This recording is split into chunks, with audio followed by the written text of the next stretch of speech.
Okay, வணக்கம். Welcome to Rudra's kitchen. இன்றைக்கி நம்ம பண்ண போகிற ரெசிபி வெஜிடபிள் வெள்ளை குருமா. எப்படி செய்யலான்னு பார்க்கலாம் வாங்க. வெள்ளை குருமாவுக்கு தேவையான பொருள் பீன்ஸ், கேரட், உருளைக்கிழங்கு, பச்சை பட்டாணி, கார்ன் எடுத்திருக்கேன், தேங்காய், முந்திரி, சோம்பு, உடச்சக்கடலை, இந்த பச்சை மிளகா, ஒரு துண்டு இஞ்சி, பூண்டு, 4 வெங்காயம், ஒரு தக்காளி, கொத்தமல்லியும் புதினாவும் எடுத்திருக்கேன். தாளிக்கிறதுக்கு பட்டை, லவங்கம், சோம்பு, ஏலக்காய், கரம் மசாலா 1 ஸ்பூன். இப்போ எப்படி செய்யலான்னு பார்க்கலாம் வாங்க. வெள்ளை குருமாக்கு காரம் இதுதான். இதை நம்ம தாளிக்கிறதுக்கு அரைச்சி எடுத்துக்கலாம். இப்போ எண்ணெய் ஊற்றிக்கலாம். இந்த கரண்டியால் 2 கரண்டி எண்ணெய் ஊற்றிக்கலாம். எண்ணெய் காஞ்சிருச்சு. பட்டை, லவங்கம், சோம்பு போட்டுக்கலாம்.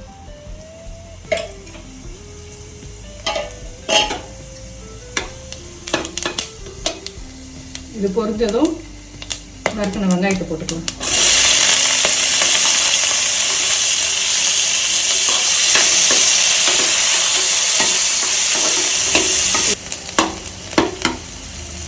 இது வதங்கிடுச்சு. இந்த அளவு வதங்கினதுக்கப்புறம் நம்ம இந்த பச்சை மிளகா, இஞ்சி, பூண்டு அரைச்சி வச்சுருக்கேன் இல்லையா, இந்த அளவு அரைச்சி வச்சுருக்கேன். இதை இதிலே போட்டுடணும்.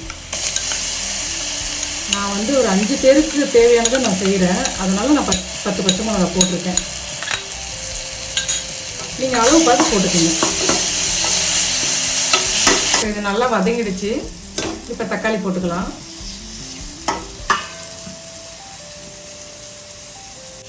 இந்த குருமாக்கு காரமே பச்சை மிளகா தான். அதனால காரம் நீங்கள் உங்களுக்கு பார்த்து போட்டுக்குங்க.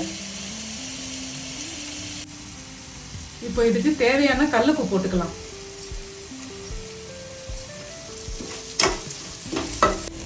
இப்போ நான் காமிச்ச எல்லா காயும் ஒன்றா சேர்த்து வச்சுருக்கேன். இதை போட்டுக்கலாம்.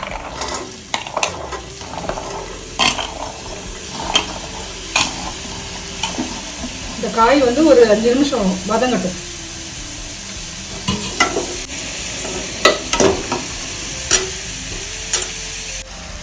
இந்த காய் வதங்கிடுச்சு.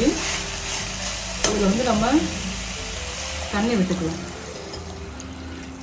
ஒரு சொம்பு தண்ணி விட்டுக்கலாம். இது ஒரு 4 விசில் விட்டு நம்ம எடுத்துக்கணும்.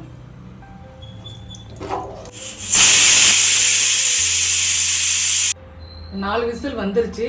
இப்போ இதை ஓப்பன் பண்ணிக்கலாம்.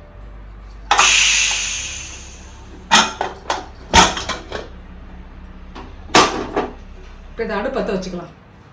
இப்போ குருமா இறக்குற ஸ்டேஜில் தேங்காய், உடச்சக்கடலை, முந்திரி, சோம்பு இதை நைஸாக அரைச்சி ஊற்றி இறக்கிடலாம்.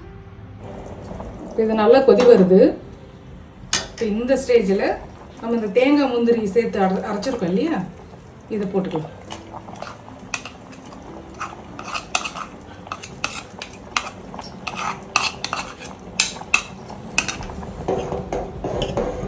இதை போட்டு கொதி வரக்கூடாது.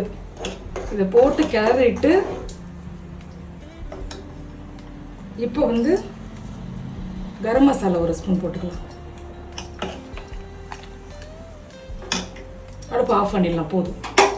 இப்போ கொத்தமல்லி, புதினா,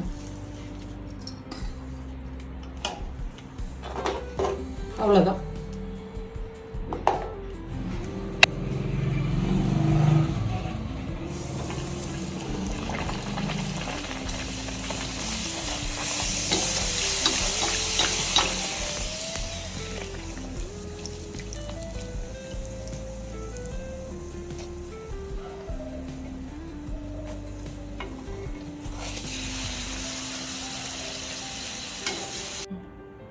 வெள்ளை குருமா ரெடி ஆயிடுச்சு.